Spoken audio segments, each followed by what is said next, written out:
Hello everyone, welcome to our channel. तो आज हम यहाँ IGNOU M007 principles of ecology के इम्पॉर्टेंट क्वेश्चंस को लेकर डिस्कस करेंगे।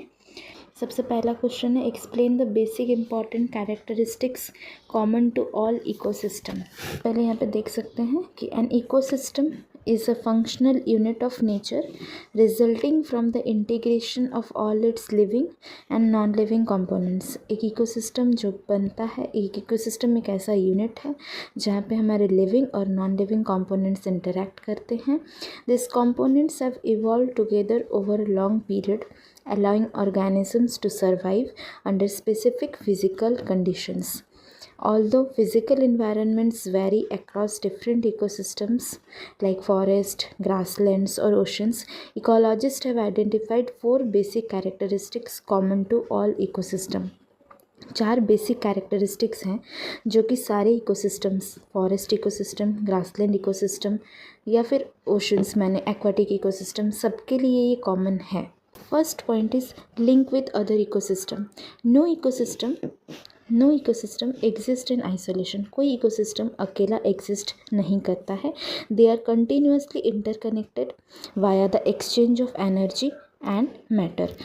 हर इकोसिस्टम एक दूसरे के साथ कैसे रिलेटेड है? By the exchange of energy and matter which acts as a link. The outputs of one ecosystem, output क्या हो सकते हैं? जैसे nutrients, gases, water. They often serve as input for a neighbouring ecosystem. एक ecosystem का जो output होगा वो दूसरे इकोसिस्टम के लिए इनपुट्स के हिसाब से काम करेगा। For example, a river ecosystem receives numerous inputs from the terrestrial forest ecosystem through which it follows.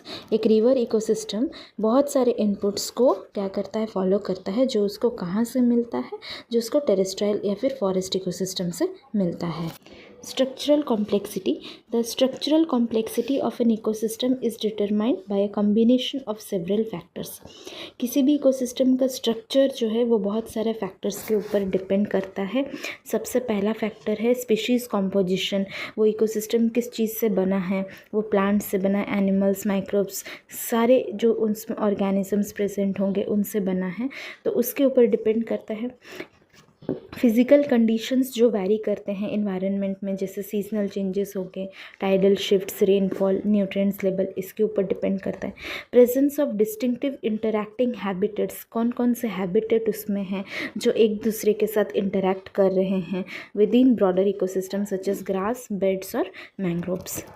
Third point is resilience. Resilience हम लोग किसको बोलते हैं? अगर सिंपल टर्म्स में हम लोग समझे, resilience refers to the ability of an ecosystem to return to its original states after being expose to a stressful situation और डिस्टर्बेंस। कोई इकोसिस्टम एक लॉन्ग पीरियड ऑफ टाइम के लिए एक डिस्टर्बेंस में था, but after getting over of the disturbance वो अपने ओरिजिनल स्टेट में रिटर्न करता है। That ability is referred to as resilience. This is a universal feature across all ecosystems. Through the degree of resilience highly depends on the intensity of the stress the ecosystem experience. Resilience किसके ऊपर depend करता है? उस intensity के ऊपर depend करता है वो इकोसिस्टम कितना ज़्यादा स्ट्रेस सह चुका है। जितना ज़्यादा स्ट्रेस वो सह चुका होगा उसका रेजिलियंस पावर भी उतना ही ज़्यादा होगा। Fourth point is dynamic stability. Ecosystem are dynamic. ये स्टैटिक नहीं होता है, ये बदलते रहता है, इसलिए इसको हम लोग डायनेमिक कहते हैं। And constantly undergo changes in the living and non living components. Living means biotic whereas non-living means abiotic components. Living and non-living components. A natural ecosystem is considered dynamically stable. Dynamically stable if its future state is determined by its current internal characteristics with minimal external influence disrupting it's equilibrium. अगर उसका equilibrium कोई disturb ना करे तो वो dynamically stable होता है। Furthermore, a biologically diverse ecosystem tends to be more dynamically stable. एक बायोलॉजिकली डाइवर्स इकोसिस्टम जो है वो और ज़्यादा डायनेमिकली स्टेबल होता है than less diverse one, as complex biotic interactions play a larger role in maintaining balance than interactions with physical environment alone. यहाँ एक चार्ट के थ्रू हमने समझाया है कि किस तरह से एक इकोसिस्टम काम करता है। यहाँ पे हम लोग जानते हैं कि प्लांट्स जो होता है ये प्रोड्यूसर्स कहलाता है, जो सोलर एनर्जी को ट्रैप करता है। ये एकदम प्रोड्यूसर लेवल होता है, प्रोड्यूसर से प्राइमरी कंज्यूमर, प्राइमरी कंज्यूमर से secondary consumers, and then ultimately उसको डिकम्पोज करके अगेन उसको अर्थ को क्या करते हैं, वो लोग रिटर्न कर देते हैं सारा mineral nutrients. This is been explain by the chart. अगर आपको ये नोट्स चाहिए होंगे तो आप हमारे टेलीग्राम चैनल को ज्वाइन कर सकते हैं, या फिर हेल्प के लिए यहाँ जो नंबर मेंशन है वहाँ कांटेक्ट कर सकते हैं। ये नोट्स आपको वहाँ मिल जाएंगे। एक्सप्लेन सेकंड क्वेश्चन है हमारा, explain why the flow of energy in an ecosystem is unidirectional. क्यों बोला जाता है कि जो भी एनर्जी फ्लो कर रहा है इकोसिस्टम में वो यूनिडायरेक्शनल है, एक ही दिशा में वो फ्लो करेगा। Support your answer with reference to the laws of thermodynamics. ये क्वेश्चंस डायरेक्ट आप रिलेट कर सकते हैं, हमारे प्रीवियस क्वेश्चंस में आ चुके हैं, प्रीवियस ईयर्स में आ चुके हैं। हमने उनको एनालाइज करके ही ये जो PDF है उसको तैयार किया है। And now discussing the second question, energy flow is a fundamental process that drives all biological activities within an ecosystem. The flow of energy is strictly unidirectional. ये स्ट्रिक्टली यूनिडायरेक्शनल होता है, moving from sun to the producer then to various level of consumer. जैसे कि मैंने बताया sun is the ultimate source of energy. Through sun ये producers मतलब जो ऑटोट्रॉप्स होते हैं प्लांट्स उस तक जाते हैं, प्लांट्स से फिर ये primary consumer herbivores, then secondary consumer, then tertiary consumers तक ये पहुँचते हैं। Primary consumer, secondary consumer, then tertiary consumer. Ultimately जो है डिकम्पोजर्स उसको डिकम्पोज करके रिटर्न करते हैं to the earth. Mechanism of energy flow कैसे होता है? Energy is originally supplied to an ecosystem as solar energy. जो मेन एनर्जी हमारे पास आता है वो है हमारी solar energy. This radiant energy is captured by autotrophs. Green plants हो सकते हैं, ऐसे कोई भी ऑर्गेनिज्म ग्रीन जिनके पास क्लोरोफिल होगा उनको हम ऑटोट्रॉप्स कहेंगे, क्योंकि वो फोटोसिंथेसिस करके उस चीज़ को ग्लूकोज को सिंथेसिस कर सकते हैं and converted into chemical energy through the process of photosynthesis. The heterotrophs में कौन आ जाएंगे? कंज्यूमर्स आ जाएंगे और डिकम्पोजर्स आ जाएंगे। Depend entirely on this producers to meet their energy requirements. ये हेटेरोट्रॉप्स जो हैं ये किसके ऊपर डिपेंड करते हैं? ये ऑटोट्रॉप्स के ही ऊपर डिपेंड करते हैं for their energy requirement. The stored energy then moves through the ecosystem in a series of steps of eating and being eaten. इसी को हम लोग फूड चेन कहते हैं, जिसमें प्रोड्यूसर्स जो है ये मेन सोर्स ऑफ फूड बनते हैं। इनको प्राइमरी कंज्यूमर्स खाते हैं, primary consumers then secondary consumers. तो ये जो टॉप लेवल ऑफ इकोसिस्टम है, ये फूड चेन है, ये प्राइमरी लेवल के ऊपर डिपेंड करता है for their energy requirements.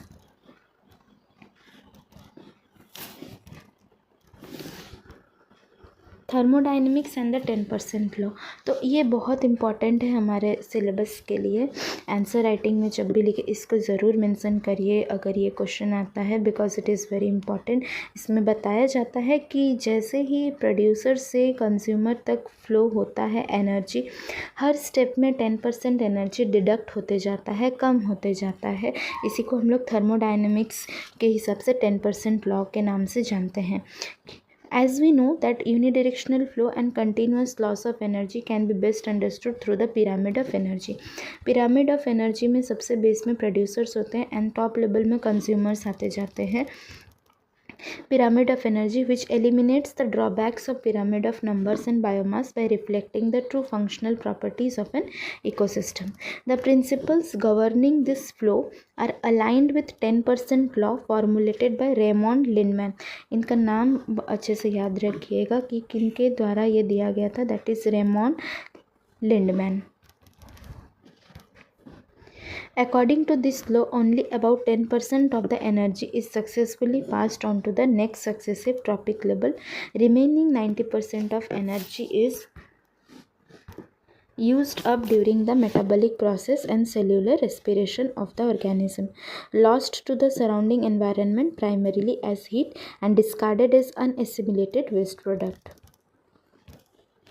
Because energy is progressively diminished at each successive trophic level, हर लेवल में एनर्जी प्रोग्रेसिवली डिक्रीज करता है and continuously lost as heat, it can not be recycled back to the producers. Therefore, the pyramid of energy is always upright and ecosystem requires a continuous input of solar radiation to sustain life.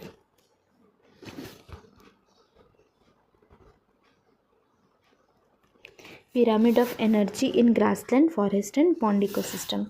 Energy from producers, base level पे producer, then primary consumer, secondary consumer, then top level consumer या tertiary consumers.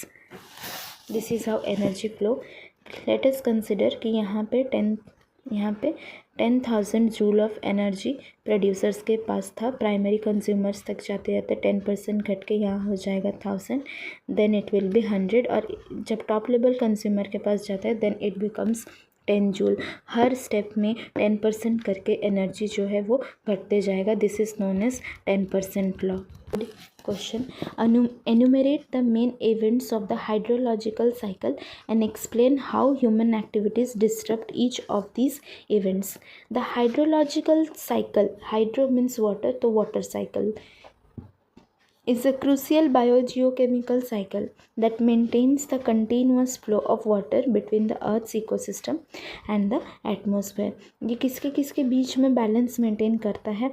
ये अर्थ का ecosystem और atmosphere के बीच में water के flow को मेंटेन करता है. Wetlands, rivers, lakes and oceans play an indispensable role in maintaining this regime. Main events in ecosystem. Water enters ecosystem as a primary abiotic input and moves through structural boundaries. Ecosystem like wetlands जैसे marshes हो गया, swamps हो गया, bogs, acts as a critical regulator of the water cycle. इन्हीं के through हम water cycle को regulate कर सकते हैं. The recharge aquifers minimize surface runoff, control soil erosion and filter pollutants to improve water quality. यही इन्हीं के माध्यम से हम ये 3 चीज़ कंडक्ट कर सकते हैं. मिनिमाइज सरफेस रन ऑफ को मिनिमाइज़ कर सकते हैं, सॉइल इरोजन को कंट्रोल कर सकते हैं और पॉल्यूटेंट्स को फिल्टर आउट कर सकते हैं ताकि हम वाटर क्वालिटी को क्या कर सके, इम्प्रूव कर सके. Furthermore plants participate by absorbing water from the soil and releasing moisture back into the atmosphere. Plant water को सॉइल से एब्जॉर्ब करता है and then it release the moisture back to atmosphere by the process of transpiration which also helps in climate regulation. और ये climate के regulation में भी हम लोग को हेल्प करता है transpiration. Disruption by human activities. Human anthropogenic activities have severely disrupted these natural hydrological events. Destructions में सबसे बड़ा रोल ह्यूमन का ही आजकल देखा जा रहा है. तो उनके एक्टिविटीज़ क्या क्या, जैसे हैबिटेट डिस्ट्रक्शंस. अगर हम लोग हैबिटेट को डिस्ट्रॉय कर देंगे तो वहाँ जो एक्वाटिक और जो भी प्लांट एंड एनिमल्स जो भी रहते होंगे एक्वाटिक रीजन में वो डिस्टर्ब हो जाएंगे. वो डिस्टर्ब हो गए मतलब हमारा पूरा इकोसिस्टम डिस्टर्ब हो जाएगा. तो habitat destruction is the main point. Conversion of wetlands for land uses, agriculture and landfills drastically decreases the water holding capacity of these areas, which disrupt groundwater recharge and increase the propensity of devastating floods. Conversion of wetland को convert किया जा रहा है agriculture के लिए, landfills के लिए. तो इससे जो वाटर होल्डिंग कैपेसिटी है इस एरियाज़ का वो डिस्टर्ब हो जा रहा है. Damming and siltation. The damming of rivers के साइड में डैम्स बनाया जा रहा है. Siltation of fresh water bodies alter the natural flow of water leading to degradation of aquatic ecosystem. Deforestation, large scale cutting of trees जिसको हम लोग बोलते हैं पेड़ काटना. फेलिंग फॉरेस्ट रिड्यूसेस लैंड, तो इससे वाटर होल्डिंग कैपेसिटी डिक्रीज हो जाता है. सॉइल इरोजन बढ़ जाता है, मड स्लाइड्स बढ़ जाता है which disturb the local water cycle. इससे लोकल वाटर साइकिल को डिस्टर्बेंस हो रहा है ड्रॉट कंडीशंस में. Then fourth point is climate change. The burning of fossil fuels has driven global warming, accelerating snowmelt and altering natural precipitation patterns. This causes shift in river systems, flood coastal areas and causes saline water intrusions into freshwater ecosystem. इससे क्या हो रहा है कि flood आने के चलते coastal areas में सलाइन वाटर का फ्रेश वाटर के साथ मिक्सअप हो जा रहा है, जिसके चलते क्लाइमेट में बहुत बड़ा क्या आ रहा है, चेंज आ रहा है. ग्लोबल वार्मिंग के चलते बहुत बड़ा चेंज आ रहा है. Moving on to question number 4. Define biomes. Explain the major factors that determine their distribution and classification. सबसे पहले डेफिनेशन से कोई भी आंसर अगर हम स्टार्ट करते हैं, first of all we will give the definition. The biosphere is the life supporting layer of the earth encompassing all living organism and their abiotic environment. Biosphere में लिविंग ऑर्गेनिजम्स भी आते हैं और non living, मतलब इस biotic and abiotic component दोनों को मिला करके ही बायोस्फीयर बनता है, where life is supported. Within the biosphere, the major terrestrial land-based ecosystem are collectively termed as biomes. All the land-based ecosystem, चाहे वो फॉरेस्ट इकोसिस्टम हो, ग्रासलैंड इकोसिस्टम हो, सबको हम लोग क्या बोलेंगे? बायोम्स बोलेंगे. They are large geographical areas characterized by a particular type of flora. Flora means plant and fauna means the varieties, diversity of animals जो वहाँ पे प्रेजेंट है, that are well adapted to the distinct climatic conditions of the region. Unlike specific local systems, biomes do not have sharp और distinct boundaries and cover vast landscape. ये कोई boundary में सीमित नहीं है, ये बहुत बड़ा एरिया को एक कवर करता है, वास्ट लैंडस्केप्स को कवर करते हैं. Major factors determining distribution and classification. ऐसे कौन कौन से फैक्टर्स हैं जो इनके डिस्ट्रीब्यूशन और क्लासिफिकेशंस को डिटरमाइन करते हैं? सबसे पहला इसमें आ जाता है आपका temperature and solar radiation. Temperature is a dominant factor. Solar radiation increases the temperature of ecosystem which directly dictates the type of vegetation that can survive. For example, tropical rain forest exhibit high temperature. Tropical rain forest का temperature काफ़ी high है.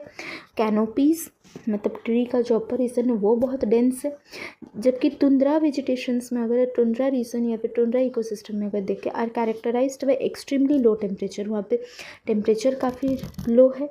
Permafrost and sparse vegetation, क्योंकि temperature low होता है तो इसलिए vegetation उतना ज़्यादा अच्छा नहीं है. इन एक्वाटिक बायोम्स में अगर हम लोग देखें, temperature variation create thermal stratification. Thermal stratification जिसमें बहुत सारे लेयर्स हो जाते हैं वाटर में ही, different layer of warm and cold water, जहाँ पे टेम्परेचर के अकॉर्डिंग वहाँ पे ऑर्गेनिजम्स मिलते हैं, such as epilimnion and hypolimnion, which regulate the biological productivity of lakes and oceans. जिसके चलते टेम्परेचर वेरिएशन के चलते वहाँ की प्रोडक्टिविटी भी बहुत ज़्यादा अफेक्टेड हो जाती है. तो पहला point, temperature and solar radiation is a big factor. Second is precipitation and moisture. कितना रेनफॉल हो रहा है और कितना मॉइस्चर उस एरिया में प्रेजेंट है, ये भी बहुत बड़ा एक फैक्टर हो जाता है बायोम्स को डिटरमाइन करने के लिए. Amount of rainfall fundamentally classify terrestrial biomes. Tropical rain forest receive abundant rainfall. जैसे ट्रॉपिकल रेन फॉरेस्ट में बहुत ज़्यादा रेनफॉल होते हैं, सवानास में सीजनल रेनफॉल होते हैं और डेजर्ट्स में बहुत ही कम rainfall and face extreme hot and cold climate. तो टेम्परेचर वेरिएशन और मॉइस्चर वेरिएशन से एक एरिया का पूरा फ्लोरा एंड फौना डिस्टर्ब हो जाता है, या फिर पूरा फ्लोरा एंड फौना को डिटरमाइन करने के लिए उस एरिया का रेनफॉल और मॉइस्चर बहुत बड़ा फैक्टर हो जाता है. Third is light availability. कितना लाइट वहाँ तक पहुँच रहा है, कितना सोलर रेडिएशन वहाँ तक पहुँच रहा है. लाइट डिक्टेट्स प्राइमरी प्रोडक्टिविटी, क्योंकि प्रोड्यूसर्स या ऑटोट्रॉप्स जो हैं वो सोलर एनर्जी के ऊपर ही क्या करते हैं, डिपेंड करते हैं for their productivity, specially in aquatic biomes. Sunlight penetration divides water bodies into photic zone. Photic zone means photosynthesis जहाँ पे होता है उन एरियाज़ को हम लोग फोटिक जोन कहते हैं. एंड ए फोटिक जोन जहाँ पे लाइट नहीं पहुँच पाता है, जहाँ पे हम सिर्फ डेट्रिटस के ऊपर डिपेंड करते हैं for production of primary food. Now fourth point is dissolved nutrients and salinity. Aquatic biomes are specifically classified by their salt content. कितना salinity, कितना salt content उनमें है, aquatic biomes उसके ऊपर डिपेंड करता है. फ्रेश वाटर बायोम्स में आ जाएगा आपका बहता हुआ पानी, जहाँ पे है लेक्स हो गया, रिवर्स हो गया, इनके पास सैलिनिटी बहुत ज़्यादा कम है क्योंकि सेडिमेंटेशंस बहुत कम है. जबकि मैरीन बायोम्स में ओशन, कोरल रीफ्स, इसमें हाई सैलिनिटी होता है. Estuaries act as a transition zone with brackish water. Dissolved nutrients like nitrogen and phosphorus also regulate the growth of phytoplankton, forming the base of aquatic food webs. ये था आपका question number 4. Moving on to question number 5. Explain the key characteristic of a population with special reference to population size, density and dispersion pattern. A population is defined as a group of individuals. It is defined as a group of individuals belonging to the same species that live together in a shared region and have the capability to interbreed. और ये capacity होता है कि हम interbreed कर सकें. एक population is defined as a group of individual. ये वो ग्रुप होते हैं जो सेम स्पीशीज़ के होते हैं और एक ही जगह वो इंटरब्रीड करके अपने पॉपुलेशन या अपने स्पीशीज़ को कंटिन्यू करते हैं. Population ecology focuses on understanding the characteristic of this populations and how they interact with their environment.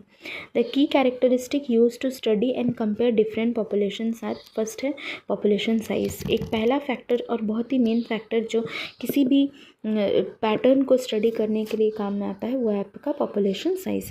Population size simply refers to the total number of individuals of a species present with in a given population. However size alone does not provide a complete ecological picture which is why ecologist rely on density. Second है population density. ये density हम लोग जानते हैं मास. एक area, एक particular area में कितने लोग प्रेजेंट हैं. Population density is defined as number of individual per unit space, या फिर पर एक एरिया में कितने नंबर ऑफ इंडिविजुअल्स हैं या कितना बायोमास प्रेजेंट है, उसी को हम लोग क्या बोलते हैं population density. For example 50 rabbits per square kilometre of a forest. Density fluctuate कर सकता है depending on the food, the temperature, climatic condition, seasonal variations के ऊपर डिपेंड करेगा. It is categorised into 2 types. एक हो गया आपका क्रूड डेंसिटी, दूसरा हो गया आपका स्पेसिफिक और ecological density. The total number of individuals or biomass per unit of the total space is known as crude density. Or specific or ecological density, since population often cluster only in high favorable areas, ecological density measures the number of individuals per unit of habitable space that is actually colonized by the species. ये है specific density जहाँ पे एक तरह के species एक जगह में हैबिटेट बना करके रहेंगे. Then dispersion pattern. Third point is dispersion pattern. Dispersion refers to the spatial distribution or physical arrangement of individuals within their habitat. There are 3 major patterns: regular dispersion, random dispersion and clump dispersion. Regular dispersion, individuals are homogeneously distributed at nearly equal distance.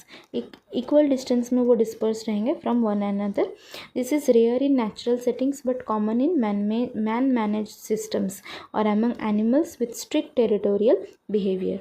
Random dispersion जहाँ पे कोई particular distance नहीं होगा. Individuals are positions unpredictably and location of one individual is unrelated to another. एक दूसरे से वो related नहीं होंगे. This is also relatively rare in nature. और ये नेचर में भी क्या होते हैं, ये रेयर होते हैं. क्लम्प्ड डिस्पर्सन. क्लम्प मतलब गुच्छों में, जिसको हम लोग बोलते हैं. Individuals aggregate in clusters interspersed with empty spaces. अधिक जगह खाली रह जाता है. This is the most common pattern found in nature. It occurs because organism gather in areas offering the most favourable condition. जहाँ उनको फेवरेबल कंडीशंस मिलता है वो वहाँ पे जाके क्लस्टर्स में रह जाते हैं, इकट्ठे रह जाते हैं. Such as high nutritional richness, optimal abiotic factors or better protection from predators.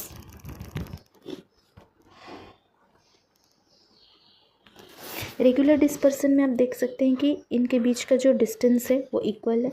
Random में देख सकते हैं कहीं पे भी कोई भी है, कोई एक स्पीशीज़ दूसरे से रिलेटेड नहीं है. और क्लम्प में मैंने जैसे बताया कि वो गुच्छों में रहेंगे, जहाँ उनको फेवरेबल फैक्टर्स मिलेगा वो वहाँ क्लस्टर्स में रहेंगे. रिमेनिंग एरिया बहुत ही वैकेंट रह जाता है, खाली रह जाता है.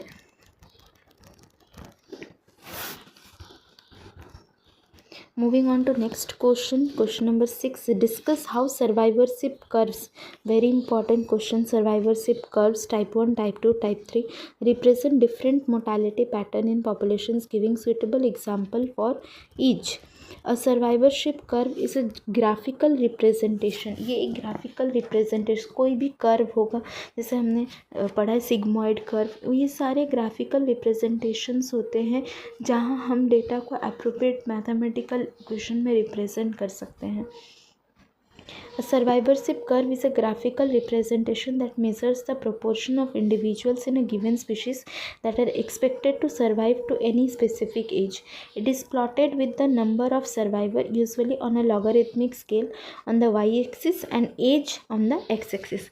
यहाँ हम x-axis y-axis करके एक्स एक्सिस में हो जाएंगे आपका एक्स एक्सिस जो आपका हॉरिजेंटल है और जो वर्टिकल उसको वाई एक्सिस माना जाता है। इसको आप जब आंसर्स लिखेंगे आप इस तरह से प्लॉट करके भी दिखा सकते हैं कि एक्स एक्सिस में हम किसको रखते हैं, एक्स एक्सिस में हम एज को रखते हैं और वाई एक्सिस में हम लोग नंबर ऑफ़ सर्वाइवर्स को रखते हैं। Survivorship pattern describes how mortality rate vary across the lifespan of organism and are categorized into 3 main types. इसको हम लोग 3 main types में क्या किए हैं, कैटेगराइज किए हैं।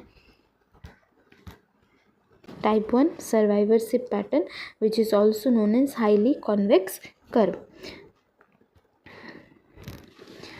मोर्टालिटी पैटर्न यहाँ पे देखते हैं। In this type mortality is very low, यहाँ पे मोर्टालिटी बहुत कम है, मृत्यु दर बहुत ही कम है during the early and middle ages of life, meaning most individual survive. मतलब इसमें बेटर न्यूट्रिशन मिल रहा है तो इसलिए मोस्ट इंडिविजुअल्स तो है यहाँ पे सर्वाइव कर जाते हैं to adulthood and the old age. However there is a rapid decline in survival later in life, often referred to as death at senescence. मतलब कि एक पर्टिकुलर एज तक जहाँ तक इंसान को सर्वाइव करना चाहिए वो सर्वाइव कर जाते हैं, वो अपना पूरा लाइफस्टाइल को अच्छे से कैरी कर लेते हैं। लेकिन रैपिड डिक्लाइन इन सर्वाइवल देखा गया है कब, later in life, old age में rapid decline in survival means high mortality. During early age यहाँ पे हाई देखा गया है, क्या हाई सर्वाइवरशिप देखा गया है और लेटर एज में यहाँ पे हाई मोर्टालिटी देखा गया है, often refer to as death at senescence. Characteristics क्या होगा, typical K selected species pattern is a typical of K selected species which invest heavily in parental care, जो अच्छे से अपना देखभाल करते हैं, अपने बच्चों का पैरेंटल केयर शो करते हैं। Produce fewer but larger offspring, कम लेकिन अच्छे, and often breed several times during their lifetime, और जो सेवरल टाइम्स ब्रीड करते हैं उसको इटेरोपैरस बोला जाता है। एग्जाम्पल्स में जैसे लार्जर मैमल्स जैसे ह्यूमंस आ जाते हैं, elephants, deer and whales exhibit this curve. Type 2 survivorship pattern जिसको डायगोनल कर्व भी बोला जाता है। तो मोर्टालिटी पैटर्न इसका कैसा, दिस कर्व रिप्रेजेंट अ रफली constant mortality rate through out the entire life span of the species. ये कांस्टेंट मोर्टालिटी रेट को पकड़ के चलते हैं। Individual chances of dying is independent of its age, age के ऊपर डिपेंडेंट नहीं है कि कब, फिक्स नहीं है, कोई एज नहीं है उसका, it is independent of the age. Characteristics इसमें, while a perfectly straight diagonal line is hypothetical, natural populations often show a slight sigmoid और stair shape curve. Sigmoid curve इस तरह से, सिग्मॉइड और stair shape curve. This species balance survival and reproductive output, producing moderate number of offspring and showing adaptability to constant environmental pressures. मतलब ये adapt कर जाते हैं कांस्टेंट एनवायरमेंटल प्रेशर्स को। एग्जाम्पल्स में आ जाएंगे जैसे आपके बर्ड्स आ गए, जैसे song birds and Robbins, mice, rabbits and certain lizard species, ये सारे आ जाएंगे। Type 3 survivorship pattern highly concave pattern. Type 1 यहाँ डिफरेंस बिटवीन लिखने आ सकता है इस क्वेश्चन पैटर्न को चेंज करके कि टाइप 1 और टाइप 3 में क्या डिफरेंस है। So type 1 was highly convex, type 3 survivorship pattern is highly concave, ये हो सकता है। मोर्टालिटी पैटर्न इसका कैसा है, this type is characterized by extremely high mortality during the early life stage. यहाँ अर्ली स्टेज में जैसे टाइप 1 में हमने देखा कि वहाँ पे लेटर स्टेजेस में डेथ रेट बढ़ जाता है मोर्टालिटी, टाइप 3 में जुवेनाइल स्टेज या फिर अर्ली स्टेज में यहाँ पे मोर्टालिटी, हाई मोर्टालिटी देखने को मिला है। However few individuals that manage to survive this initial period and reach adulthood experience a much lower mortality rate for the rest of their lives. Characteristic, this is typical of R selected species, ये typical किस में है, this is typical of R selected species that are simulparous, breed only once। वहाँ पे iteroparous means जो life time में बहुत बार breeding करते हैं और यहाँ पे एक ही बार वो ब्रीडिंग करते हैं तो इसीलिए ये semelparous. They compensate for the high juvenile mortality, by producing, क्योंकि यहाँ पे अर्ली स्टेजेस में मोर्टालिटी रेट देखने को ज़्यादा मिला है तो इसीलिए बहुत बार इंटरब्रेट करते हैं ताकि उनका स्पीशीज़ डिसकंटिन्यू ना हो जाए। वहाँ पे के सिलेक्टेड स्पीशीज़ थे, यहाँ पे आर सिलेक्टेड स्पीशीज़ है। These are the main difference point जो आपको दिमाग में रख के काम करना होगा एग्ज़ाम में जब आप लिख रहे हैं। by producing a massive number of offspring but invest minimal to no parental care। वहाँ पे parental care ज़्यादा था, यहाँ पे parental care बहुत कम है। These are the important points। Examples में जैसे फ्रॉग में अच्छा खासा parental care देखने को देखा गया है। Oyster, sea urchin, shellfish and oak trees, these are the examples।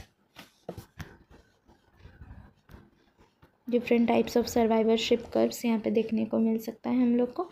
जैसे ये this is diagonal, diagonal means type 2, type 1 highly convex type 1 survivorship curve जिसमें आपका के सिलेक्टेड स्पीशीज़ आ रहे थे और टाइप 3 में आपका आर सिलेक्टेड स्पीशीज़ आ रहे थे। यहाँ पे पेरेंटल केयर जो है वो नो के बराबर है, यहाँ पे हाई पेरेंटल केयर देखने को मिला है। Moving on to question number 7, explain the limits of population growth with reference to biotic and abiotic factors। Support your answer with suitable example।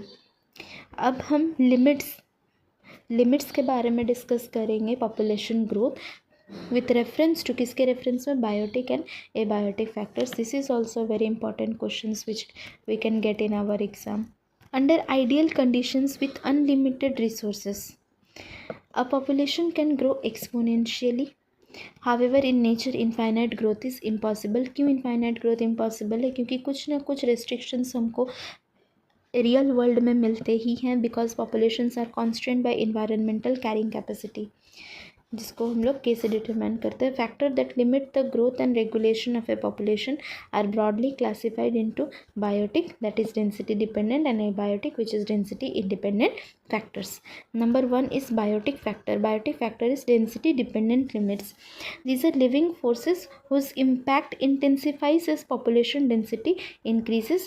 They act as feedback mechanism। ये feedback mechanism के जैसे काम करते हैं to stabilize population, ताकि population एक stable state में आ जाए near the carrying capacity। यहाँ कौन कौन से फैक्टर्स आपको ध्यान में रखने होंगे? सबसे पहला है आपका competition. As population grows individuals must compete for limited resources like food. यहाँ पॉपुलेशन जैसे जैसे बढ़ता जाएगा इंटर स्पेसिफिक कंपटीशन या इंटर स्पेसिफिक कंपटीशन जो है वो बढ़ते जाएगा। Water and shelter, for example in a dense population of herbivores like dear,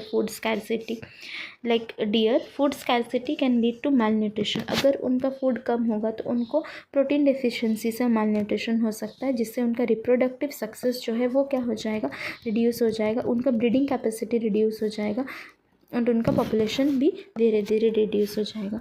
second is predation and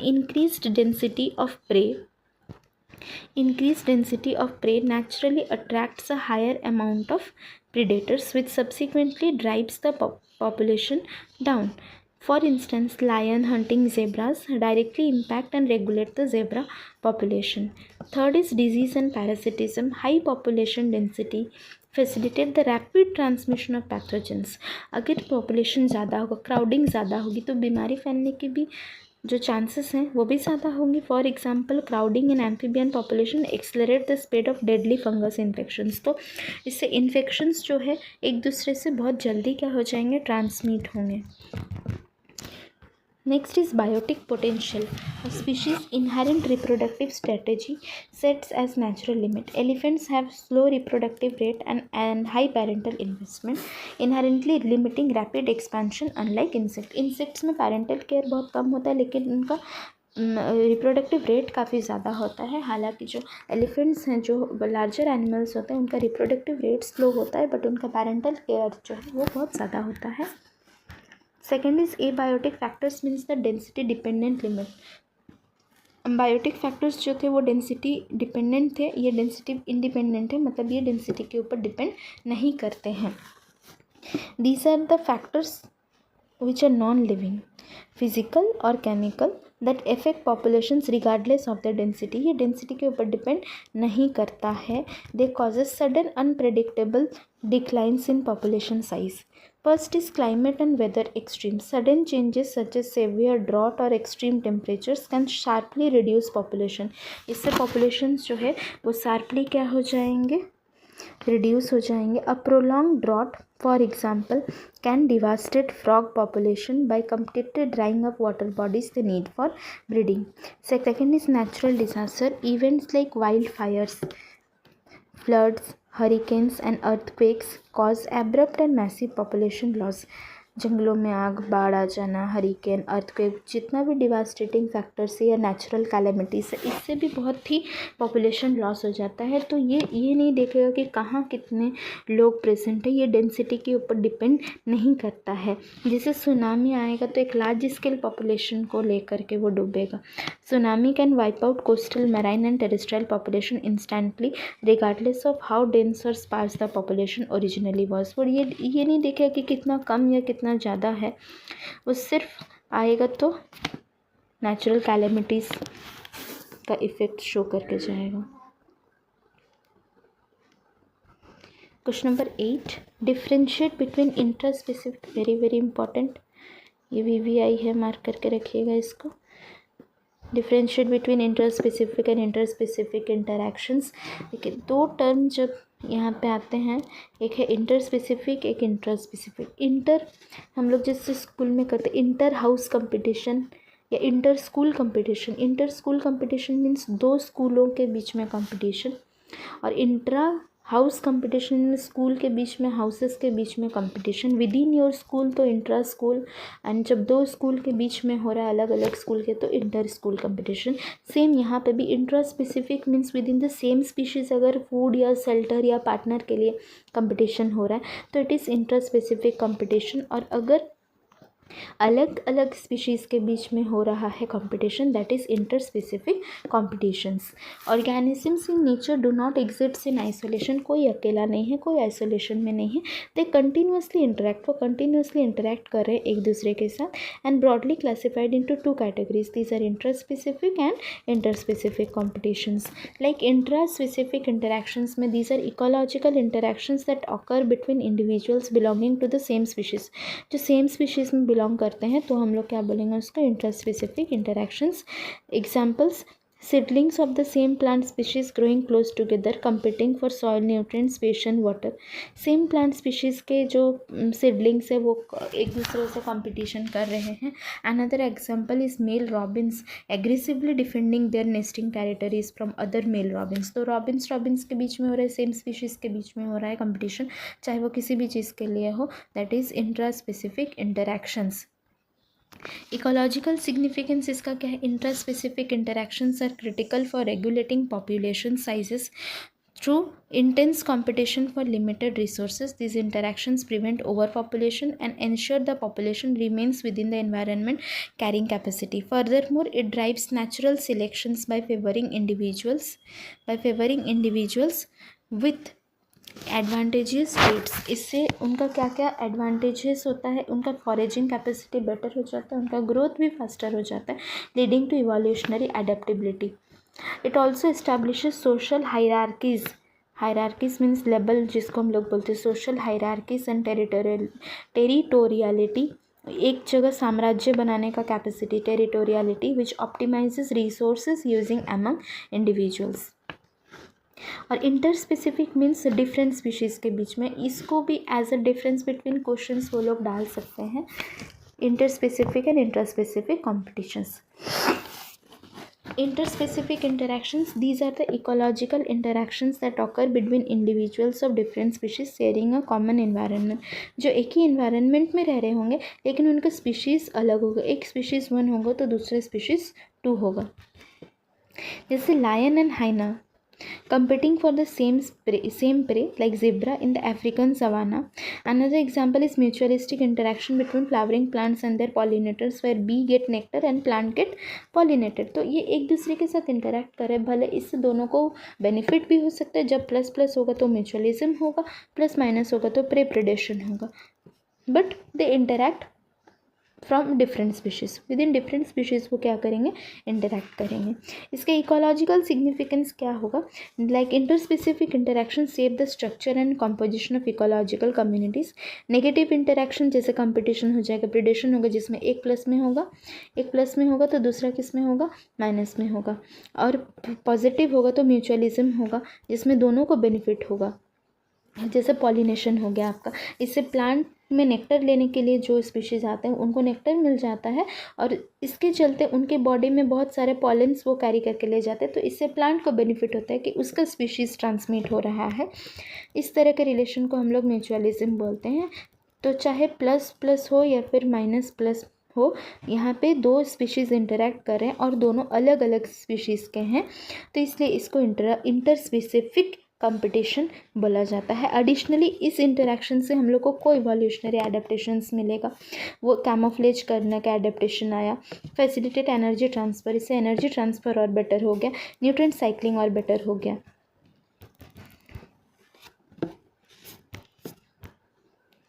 next question is question number 9, define biodiversity. इसमें सबसे पहले आपको डिफाइन करना है बायोडाइवर्सिटी को, and briefly describe the concept of genetic species and ecosystem diversity, और इन सब को डिस्क्राइब करना है briefly.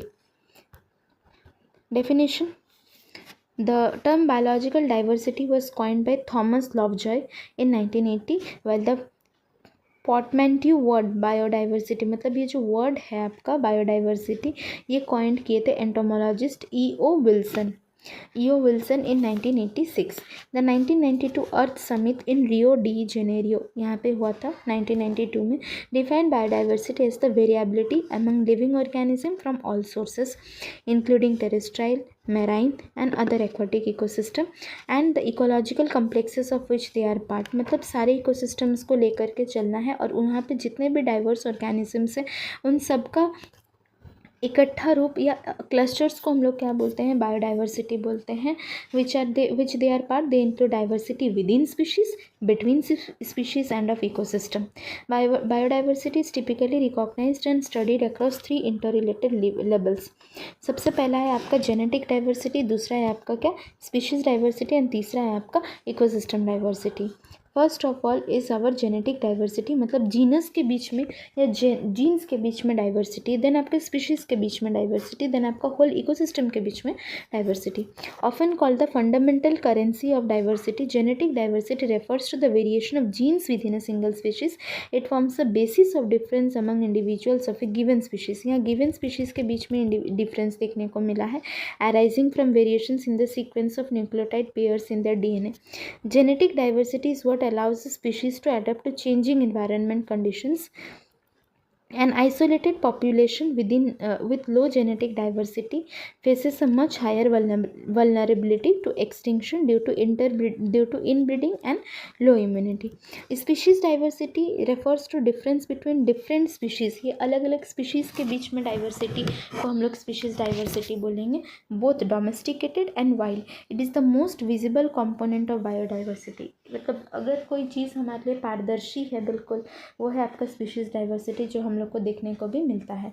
Species diversity is often measured by species richness. एक एरिया में कितनी तरह तरह की स्पीशीज़ हैं, that is known as species richness और species diversity, which is a count of total number of species in a given area. Ecologically high species diversity is crucial. Keystone species for instance plays a critical role in maintaining the, एक ही species जो है वो एक बहुत important role play करता है, critical role play करता है इन maintaining the overall health and abundance of many other species within its habitat. Third is ecosystem diversity. This refers to the variation between different types of ecosystem resulting from different combinations of species interacting with varied physical conditions. Examples include tropical rainforest, coral reefs, deserts and wetlands. There is a strong positive relationship between ecosystem diversity and an ecosystem resilience. An ecosystem with high diversity features as a high complex food web, meaning the elimination of one species will have minimal effect on the overall ecosystem balance. Question number 10, explain how biodiversity loss contribute to global climate change and local environmental degradation with suitable example. Answer: the continuous loss of diversity driven by habitat destruction, pollution and overexploitation is having profound and devastating impacts on both global climate and local environment. continuous loss of biodiversity क्यों हो रहा है? क्योंकि हम habitat को destruct कर रहे हैं, उनके रहने को जगह को डिस्ट्रक्ट कर रहे हैं, बर्बाद कर रहे हैं, पॉल्यूशन एक हाई लेवल में कर रहे हैं due to our special needs, and over exploitation means किसी चीज़ को या फिर फ्यूल्स का, ईंधन का दुरुपयोग कर रहे हैं, is having a profound and devastating effects on both global climate and local environment. इससे as a whole global climate को भी इफेक्ट हो रहा है और हम जहाँ रह रहे हैं आसपास उस लोकल क्लाइमेट को भी हम लोग क्या कर रहे हैं? डिस्ट्रक्ट कर रहे हैं. Destructions of flora and fauna disturb the delicate balance of ecosystem. Flora, plant and animals दोनों का हैबिटेट डिस्ट्रक्ट करें, इससे इकोसिस्टम ऑटोमेटिकली क्या होगा? वो डिस्ट्रक्ट होगा. That sustains life on earth. First factor, contribution to global climate change. Biodiversity loss, particularly destruction of flora, severely disrupt the natural carbon cycle. Increase in atmospheric CO2. देखिए CO2 का level जितना बढ़ेगा अर्थ का surface उतना ज़्यादा heat होगा. The clearing and destruction of tropical moist forest decreases the carbon fixing potential of biosphere. क्योंकि हम लोग प्लांट काटेंगे तो कार्बन डाइऑक्साइड एब्जॉर्ब एब्जॉर्ब नहीं कर पाएगा तो उसका मात्रा यहाँ सरफेस में बढ़ेगा. Because trees act as a major carbon sinks मतलब वो कार्बन को एब्जॉर्ब करते हैं, कार्बन डाइऑक्साइड को एब्जॉर्ब करते हैं. The removal result in steady and rapid increase in atmospheric carbon dioxide level. This accumulation of green house gas accelerates global warming. इससे अर्थ heat होगा एंड देन हमारा ग्लोबल वार्मिंग जो है वो बढ़ेगा. इससे और कोई नहीं, नॉर्मल लाइफ ही जो है वो सर्वाइव नहीं कर पाएगा. Loss of climate regulator. Forest and oceans regulate the climate. Algae in the ocean and vast forest canopy absorb CO2. तो CO2 को एब्जॉर्ब करते हैं. एंड मिटिगेट मतलब settlement temperature extremes. Their destruction exacerbates means बढ़ाना, accelerates the intensity of storms, prolong droughts सूखा पड़ जाना, and shifts in weather pattern. Local environment degradation, ये तो इकोलॉजिकल वे में हो गया, ये तो as a whole global climate change था. अब हम लोग जो देखेंगे वो लोकल एनवायरनमेंट डिस्ट्रक्शन किस तरह से हो रहा है due to our own activity. Loss of local biodiversity sets of a chain reaction and degrades the immediate environment in multiple ways. First is adverse effect on water flow and soil. The loss of tropical forest and their root system removes the natural mechanism that bind soil and retain moisture. इससे soil binding भी कम हो जाता है और moisture retaining capacity भी उसका कम हो जाता है, जिसके चलते सॉइल इरोजन होगा, लैंडस्लाइड्स होगा and disruptions of local water flows. Increased flooding and coastal erosion. इसे भाड़ा, क्योंकि मिट्टी को पकड़ के रखने के लिए पेड़ ही नहीं होगा तो फ्लड तो आएगा ही, इरोजन तो होगा ही. The filling and destruction of wetlands which act as a natural water sponge. Wetlands जो हैं ये नेचुरल वाटर स्पॉन्ज मतलब वाटर को होल्ड करने का कैपेसिटी रखते हैं. Significantly decrease water holding capacity, क्योंकि उनका डिस्ट्रक्शन कर रहे हैं तो वाटर होल्डिंग कैपेसिटी भी क्या करेगा? घटेगा. Leading to an increase prosperity for severe local flooding. Similarly the degradation of coastal biodiversity such as mangrove habitats को डिस्ट्रक्ट करना, कोरल रीफ्स को डिस्ट्रक्ट करना. The removes natural storm barriers resulting in increased coastal erosion and massive loss of fishery productivity. और क्योंकि planktons नहीं होंगे तो fisheries का भी प्रोडक्टिविटी क्या हो जाएगा? घट जाएगा. For example the 2004 tsunami caused extensive destruction across Indian coast due to heavily damaged coral and mangrove ecosystem.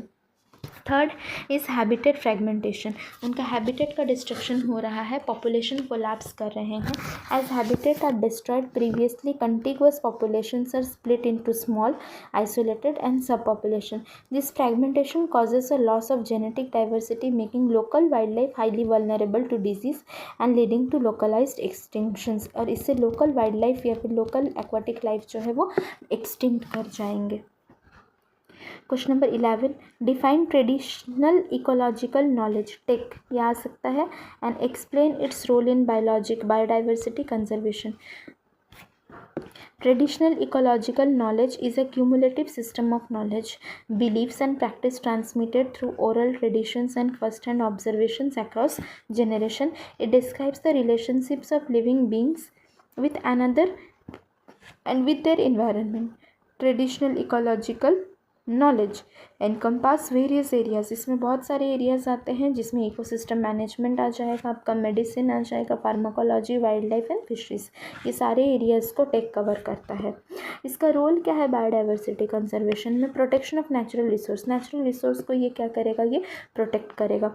Sacred habitats को क्या करेगा? ये कंजर्व करेगा। जैसे लोकल कम्युनिटीज़ हो गया जहाँ पे हम लोग पेड़ पौधे को कंजर्व करके फ्लोरा एंड फौना को कंजर्व करके रख सकते हैं, उसको सेफ गार्ड करेगा। हेल्थ केयर एंड मेडिसिन में इसका बहुत बड़ा रोल है। जैसे traditional knowledge is a vital component of local health care. Traditional system of medicine in India, जैसे आयुर्वेद हो गया, यूनानी हो गया, ये सारे प्लांट्स के बेसिस पे होते हैं, सारे मेडिसिनल हर्ब्स के बेसिस पे होते हैं, तो उनको कंजर्व करना जो है वो उसका काम है। Documentation and protection TKDL, to protect the loss of this invaluable knowledge, Indian government initiated the traditional knowledge digital library TKDL, traditional knowledge digital library. ये मेन पॉइंट्स जो अगर आप आंसर्स में इंक्लूड करते हैं तो अच्छा स्कोर कर पाते हैं। It is a collaborative project by NIS, CAIR, CSIR and department of Ayush to document and protect traditional medical knowledge available in the public domain from biopiracy। इससे बचाना है उसको, बायोपायरेसी से उसका क्या करना है? बचाना है। Question number 12, discuss the importance of habitat restoration and sustainable resource management in addressing environmental stressors. Anthropogenic environmental stressors such as deforestation, pollution and climate change have severely degraded ecosystem. इससे जो है इकोसिस्टम सीवियरली डिग्रेड हो चुका है। किससे? हमारे anthropogenic environmental stressors जैसे deforestation, pollution and climate change, 3 चीज़ से। Addressing these stressors require robust strategies. इसको अगर हम लोग को मैनेज करना है, एडजस्ट करना है, इसके लिए स्ट्रैटेजीज भी हम लोग को अच्छे लाने पड़ेंगे। Primarily habitat restoration and sustainable resource management. Habitat restoration, जैसे कि जितने भी हैबिटेट हमने डिस्ट्रक्ट किए उन सबको हम क्या करेंगे? रिस्टोर करेंगे, उन सबको वापस लेकर के आएंगे। Is the process of repairing and revitalizing natural ecosystem that have been damaged और degraded by human activities like agriculture, urban development and pollution. Importance क्या है? Restoration is critical for reversing the loss of biodiversity. Restoration is very critical for reversing the loss of biodiversity and helping ecosystem recover their natural functions. It involves restoring native vegetation, जो बर्बाद कर दिए थे उनका vegetation, जहाँ वो रहते हुए हैबिचुएटेड हो चुके थे, उसको रिस्टोर करना है। सॉइल का क्वालिटी को रिस्टोर करना है, वाटर का कंडीशंस को रिस्टोर करना है, उसका प्योरिफिकेशन करना है, and creating suitable environment for native wildlife to thrive. Restored habitats provide essential ecosystem service such as cleaner water, better air quality, carbon storage and protection against climate impacts like flooding.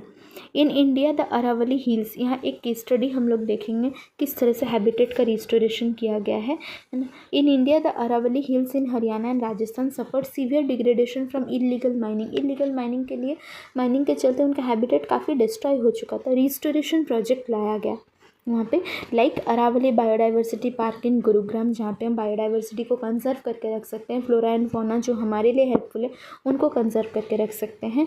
Recharging ground water को अच्छे से recharge कर, मतलब उसका quality को enhance करना है ताकि लोकल पीपल उसको यूज़ कर सके।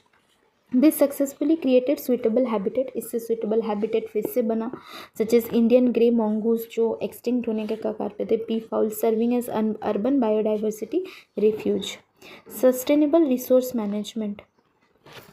Sustainable resource management involves the responsible use and conservation of natural resources to meet present needs without compromising ability to of future to meet theirs। हम उनको compromise ताकि ना करना पड़े, इसीलिए हम लोग थोड़ा सा सस्टेनेबल यूज़ करेंगे, थोड़ा रिन्यूएबल सोर्सेस ऑफ एनर्जी को थोड़ा ज़्यादा यूज़ करेंगे। इसका इम्पोर्टेंस क्या है? It emphasizes balancing economic efficiency, environmental stewardship and social responsibility। ये हमारा अपना रिस्पॉन्सिबिलिटी, अपना अवेयरनेस को बढ़ाने के लिए एक बहुत बड़ा कदम है। ओवर एक्सप्लॉयटेशन अगर हम लोग करते हैं तो इससे क्या होगा कि अगला जो जनरेशन है उसको उनको यूज़ करने का मौका नहीं मिलेगा। Over exploitation of resources like fossil fuels and ground water lead to ecosystem collapse. Key strategies इनमें क्या क्या आ जाती है, इनका की स्ट्रैटेजीज क्या क्या हो जाएगा, जैसे this approach includes transitioning to renewable energy sources to lower greenhouse gas emissions. It also involves adopting circular economy principles to minimize resource extractions. Furthermore, implementing efficient land and water management practices such as sustainable agriculture practice preserves vital ecosystem and enhance resilience against environmental stressors. Question number 13. Write a detailed note on the mode of action of toxicants in living organism. Toxicants or contaminants are chemical, physical or biological substance that adversely affect the health of living organism. ये physical हो सकता है, biological या फिर chemical substances जो हमारे health को, living organisms के health को क्या कर रहे हैं, adversely affect कर रहे हैं, उन पे प्रभाव डाल रहे हैं. Toxic compounds enter the body via 3 major route. ये इनहेलेशन से, जब हम लोग सांस ले रहे हैं उससे जा सकते हैं, पैसिव स्मोकिंग जैसे हो गया. इंजेक्शन गैस्ट्रोइंटेस्टिनल ट्रैक्ट में जा सकते हैं खाने से, फूड के द्वारा माउथ के थ्रू, या डर्मल कॉन्टैक्ट स्किन के कॉन्टैक्ट में आने से भी हो सकते हैं. The highest toxicity is exerted if a toxicant is inhaled or given intravenously. अगर इंट्रावेनस वेन में डायरेक्ट उसका इंजेक्शंस के थ्रू ले रहे हैं तो वो और ज़्यादा मतलब बहुत जल्दी हमारे बॉडी को इफ़ेक्ट कर सकता है. Step 1 is absorption. किस तरह से, क्योंकि यहाँ पे हम लोग को मोड ऑफ एक्शंस को लेकर के डिस्कस करना है, तो इसका सबसे पहला स्टेप हो जाता है एब्जॉर्प्शन. किस तरह से बॉडी उसको एब्जॉर्ब कर रहा है. This is the process by which chemical transfer from the site of exposure into the systemic circulation. Systemic circulation means body circulation. Toxicants diffuse through stratified epithelium of the skin. जब intravenously ले रहे हैं तो epithelium skin से फिर epithelium of the lungs और the gastrointestinal tract, then enter the blood capillaries and distributed through out the body. और फिर वो पूरा बॉडी में, होल बॉडी में क्या हो जाएंगे, डिस्ट्रीब्यूट हो जाएंगे. Step 2 is distribution and bioaccumulation. Toxicants are transported in body via passive diffusion, active transport, facilitated diffusion और एंडोसाइटोसिस. इन 4 प्रोसेस से वो क्या हो सकते हैं, वो डिफ्यूज कर सकते हैं. Non polar substance easily penetrate lipid cell membrane leading to harmful effects.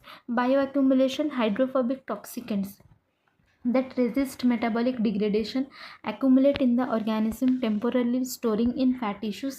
Heavy metals and pesticides are major toxicants showing high accumulation which increase their concentration within the body over time. और step 3 biotransformation और metabolism. इसमें सबसे the step mainly occurs in liver, क्योंकि हमारा कोई भी toxic को बाहर निकालने का काम, डिटॉक्सिफिकेशन का काम लिवर करती है. Where enzyme convert toxins into various metabolites. Xenobiotics are metabolized into it. Detoxification, bioactivation, detoxification, toxicants is converted into less toxic water soluble form that can be excreted. This occurs in 2 phases. Phase 1 and phase 2. Phase 1, polar functional groups are attached to the toxicant via oxidation, reduction or hydrolysis catalyzed by enzymes like cytochrome P450. Phase 2 is a molecule like glucuronic acid or sulfate is conjugated to the phase 1 metabolite, making it highly hydrophilic for easy removal. Bioactivation, sometime biotransformation converts a xenobiotic into a highly reactive or more toxic intermediate that interferes with normal cellular functions, leading to cellular dysfunction, necrosis or cancer. Step 4 elimination and repair. Elimination, किस तरह से उसको body से eliminate किया जाएगा. Toxicant that become hydrophilic are remove from the blood and excreted from the body via urine और kidneys, fecal matter, sweat और exhalation. Repair mechanism, the body attempts to fix lesions formed by toxicants. Reductants repair damage proteins. Enzymes like glutathione peroxidase repair peroxidase lipids and specialized protein repair damaged DNA. यहाँ हम इसको अच्छे से समझ सकते हैं किस तरह से बॉडी में ये एब्जॉर्ब हो रहा है, देन डिस्ट्रीब्यूट हो रहा है, देन उसका मेटाबॉलिज्म लिवर में उसको किस तरह से मेटाबोलाइट्स मतलब टॉक्सिक्स को रिलीज़ किया जा रहा है एंजाइम्स के through, and then excretions by the excretory system. Today we will discuss up to this much. Next part इसका आपका बहुत ही जल्द आ जाएगा। अगर आपको वीडियो अच्छा लगा हो प्लीज़ लाइक शेयर सब्सक्राइब।